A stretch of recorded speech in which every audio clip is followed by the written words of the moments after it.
Fantastic. Well, good afternoon, everyone. I hope the day has been enriching thus far.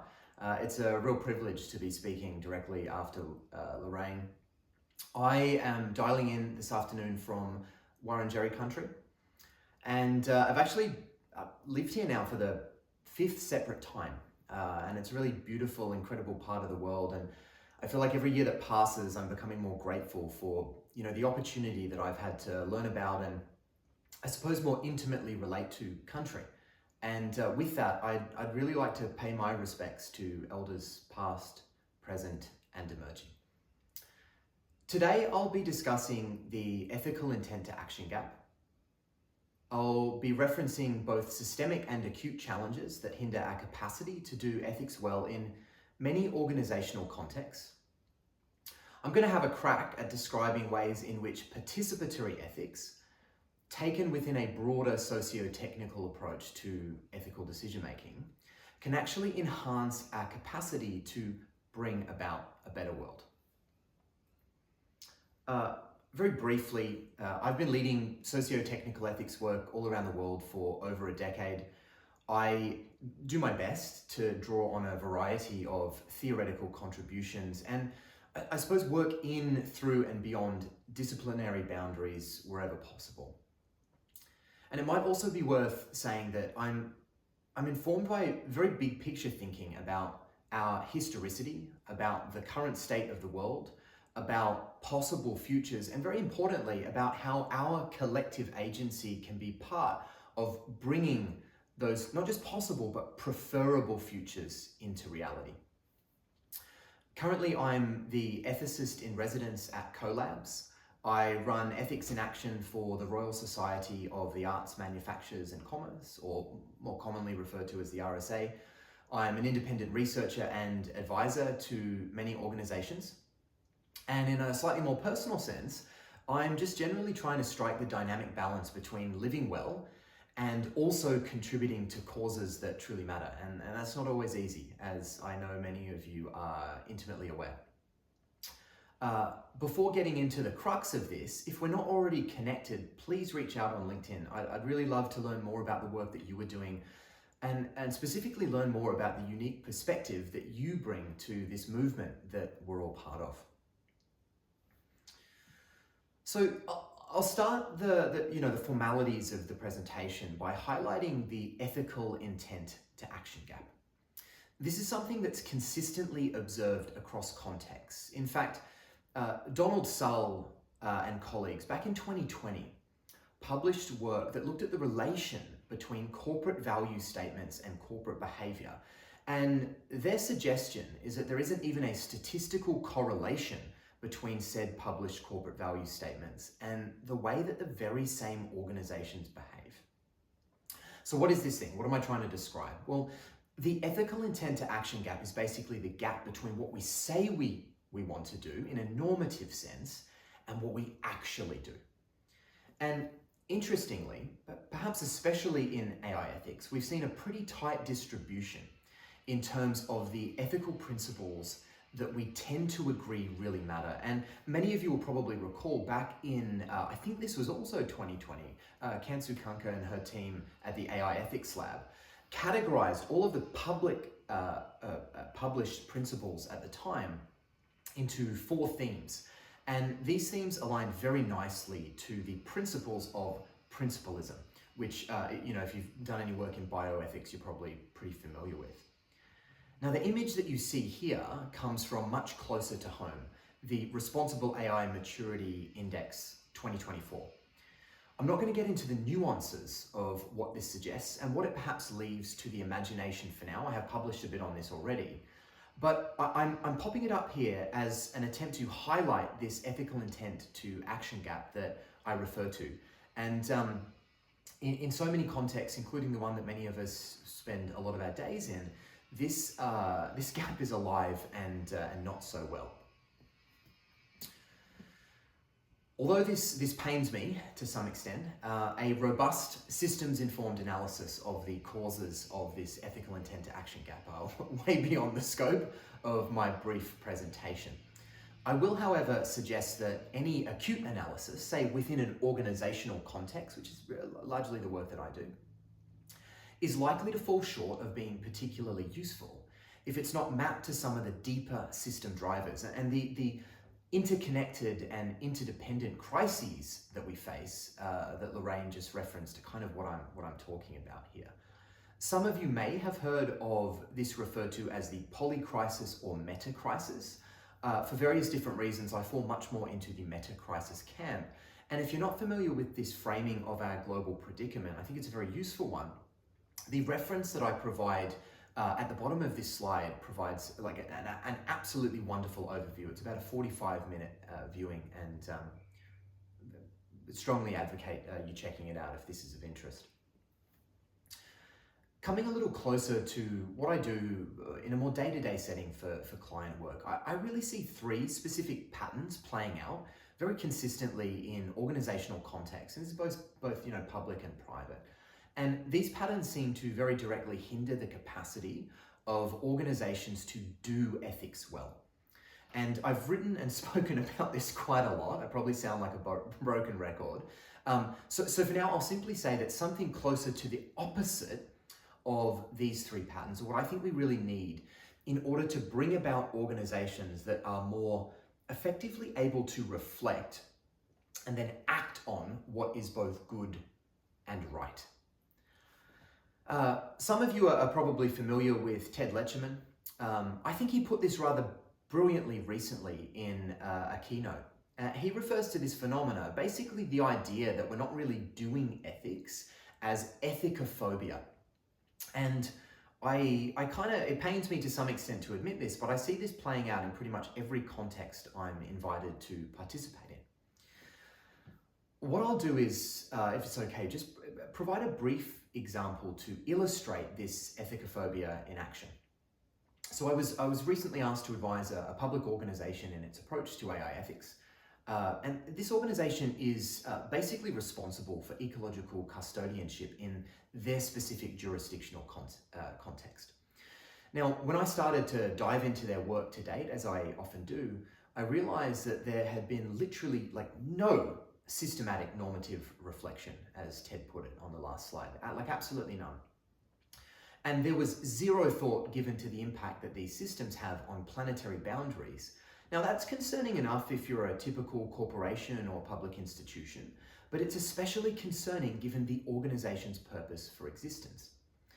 Now, what I'm not suggesting here is that the people in this organization or folks working within organizations more generally are bad or incapable. I actually think it's quite the opposite. The people that I have had the fortune of working with are deeply caring, they're smart, they're considered.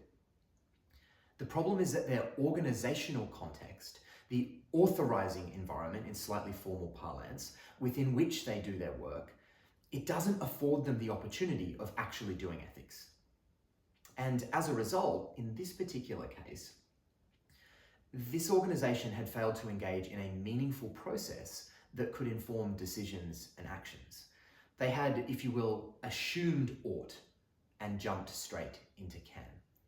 Now, I don't believe this is the exception. I think that in most organizations it's the rule, which is why I clarified on the previous slide that simply having principles and briefly referencing them in certain workflows, or taking it further, even enacting certain principles, practices, that align to said principles, it's not equal to actually doing ethics. Like if we skip the systematic normative reflection, we are failing to do ethics. And if this pattern continues, we may well fail to uphold our moral responsibilities. Responsibilities that, given the trajectory we're on, seem arguably, I think there's a very good argument here, seem more important than ever before. So failing to do ethics well presents an entire landscape of risks. And again, as is the case given the brevity of this presentation, I'm not going to be able to cover many of them. But the meta risk, the risk of risks, if you will, at least to me seems rather obvious. It's that we fail to deeply consider and reflect on what truly matters. It's that we fail to shift the trajectory that we're on. It's that we get sucked into the vortex of sunk cost fallacy to such an extent that certain catastrophic and existential risks become far more probabilistically likely. Now, I work pretty hard on this. I got to admit, I am actively hopeful. Like, I believe in the possibility of better, and I'm doing my best to live my life based on that belief. So this isn't about doom and gloom, or even close to it, in fact.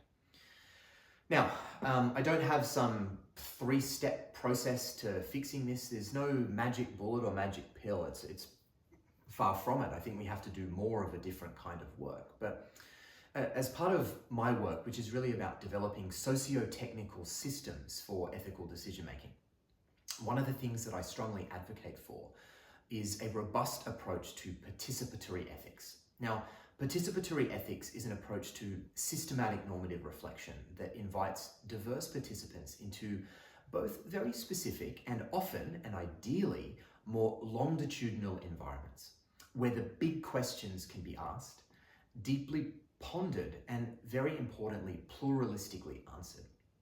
And this approach is basically the exact opposite of the 3 negative patterns that I described in organizational context today.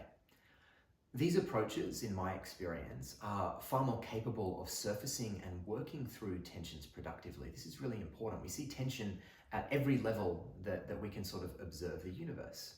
And through that tension, we often see adaptation. These approaches can enable people to learn critical dialogical skills, which is really important in any ethical decision-making context. They can support participants in exploring diverse moral theories, and this is really important, that go beyond the usual suspects, deontology, consequentialism, etc., virtue ethics. Because we can then bring non-Western, postmodern, metamodern, and other culturally nuanced ideas into this work. And I'd say in addition, and this is probably really worth noting, at least in my experience, participatory ethics supports multi-perspectival accountability, and it limits groupthink. And I think that is a very powerful thing in itself. And many of these qualities, again, based on my experience, are missing from organizations today and their approach to ethics, but they are crucial to doing ethics well. So let me add a tad of detail in the form of a basic example. Let's take the organizational archetype I referenced a moment ago, the ecological stewardship organization. This organization could start by designing something like a living lab, like a socio-technical infrastructure of a living lab. And I've referenced how this could be done at the bottom of the slide, basically the qualities or characteristics that something like this would need. From this basis, they could recruit diverse folks from within and, very importantly, outside of the organization. And this should include folks from all different walks of life, different cultural contexts, varying worldviews, different technical proficiencies. And it should also include folks that represent non-human living processes. For instance, you could have a representative for planetary boundaries, or something more specific, like a representative of the Birrarung here in the state of Victoria. These folks then engage in processes. Some may be blinded, then later revealed. Others will be dialogical and deeply collaborative in nature. And they're going to explore questions like, what is it that truly matters? What should we value? Do we value these things today? Are we expressing these values through our behavior? What are the gaps? How big are those gaps? And this is going to give rise to a more explicit and holistic axiology, value theory. From this basis, the same group can begin expressing principles and practices that help bring said values to life. They can begin exploring how said values can inform if, and this is really important, because we don't want to assume or. So how said values can inform if, when, and how new AI initiatives can help the organization better fulfill its purpose for existence. They can work to productively surface tensions, explore the nuances of trade-off decisions, which are very often inevitable, and ultimately provide something like a diverse and living ethical intelligence that benefits the organization and all of its activities and impacts. Now, some of this can in fact sit outside of BAU, and that's often the best place to start, but it eventually needs to be integrated into the very fabric of the organization. There are many ways to do this, but what really matters is that the process of doing ethics is done well. that it's done pluralistically, and that it's guided by far more than the goal of revenue growth or maximizing shareholder value. Now, we know that the relationship between GDP and environmental degradation is 99% correlated, right? Just to put that out there. Now, we don't have time to get into the weeds today, but I would really welcome direct discussions over the coming weeks, and I'd be very happy to share practical examples of how I've supported different organizations around the world in operationalizing participatory ethics. Now, I believe personally, and I think this is strongly evidenced by the literature on this topic, that when push comes to shove, as in when we find ourselves in crises, most people are actually like really good. The problem is, like, in so many ways, we're radically failing to live up to our incredible potential as a species. And there are more examples of that radical failure than any of us could possibly cite. So I'll end this with an invitation to act with moral courage, to come together and deeply engage in systematic normative reflection. And through this, do literally everything we can to bring about a world where everyone has what they need to not just survive, but thrive within hard ecological limits or the safe operating zone of planetary boundaries. Now, I should note here that this isn't a call to moral arms directed at scholars, and I know most folks that are participating in the symposium are researchers, academics, etc. It's really a call to moral arms directed at those in positions of privilege and power, especially in the public and private institutions that have outsized impacts on our way of life. And in many ways, it's us that these organizations, like us that are here these 2 days, that these organizations likely need to look to for grounding and certain forms of leadership. And so with that, I hope we have a little bit of time for a few questions, and I thank you from the bottom of my heart for the opportunity to participate for the second year in a row in this wonderful symposium. Thank you. Thank you, Nathan. I think Caroline has, Caroline said, I would love a link to the research. That insight really resonated about the intent versus action gap. Absolutely. I hope you will share the link. I definitely can, yep. Yeah, and if you have any questions, pop up in the chat or raise your hand. Meanwhile, I can ask a question. Okay, in your opinion, how can organizations ensure diverse participation in the AI design process to address potential biases? Well, that's the entire premise, I suppose, Rifat, of participatory ethics. So it kind of starts with this underlying, almost like philosophical position that the best ethical decisions are to be made when those directly and indirectly impacted by said decisions are involved in the design process and the decision-making process itself. So if an organization is doing participatory ethics well, and I should be really clear about this, it depends what we sort of mean by biases, and I recognize we're probably using that in quite a specific way here.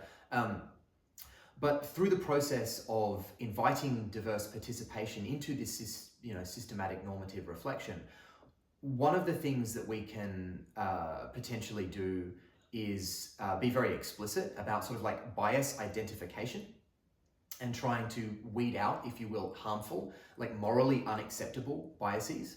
That's an active process that we can engage in. But the other thing that I would suggest from my experience, Rifat, is that even if organizations give perhaps too little emphasis to that explicit process, because the process itself is diverse and inclusive by design, one of the things that seems to naturally emerge from that participatory process is better, more culturally diverse bias identification, like unacceptable bias identification. So I think it's both of those things that participatory ethics can help with, one of them being much more explicit, one of them being more like an emergent function or property of the process itself.